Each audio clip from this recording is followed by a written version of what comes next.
the situation with right-wing anti-Semitism in this country in some respects is terrifying right now. And the reason I say it's terrifying is that where we have been successful in fighting right-wing anti-Semitism historically, we have worked very closely with law enforcement. We've worked very closely with the FBI.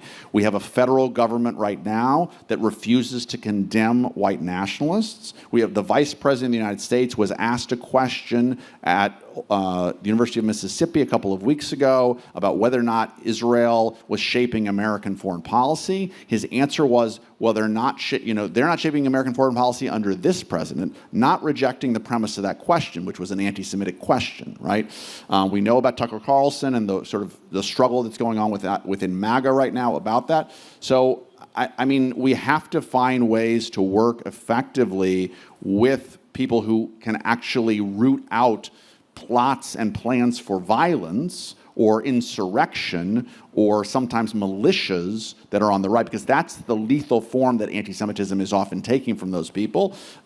So it may mean that the investment we make in security in our own community, which is already substantial, needs to be much greater, because if we cannot rely upon law enforcement to help us the ways that they often have historically with those dangers, we may have to invest in it more ourselves. So I do want to add that my dad texted me during the plenary today to say that on Meet the Press today, the Republican representative from Kentucky outright condemned what Tucker Carlson had done and condemned Nick Fuentes. And I know that there are Republican leaders who who do have the moral courage to stand up and condemn what's going on. So I think that's an important thing to think about, despite what the missed opportunity by Vance. Yes, no, thank you. And as Ambassador Shapiro said this morning, he and I would agree that we rarely agree with Ted Cruz, but we both have been very pleased by his recent rhetoric on this topic.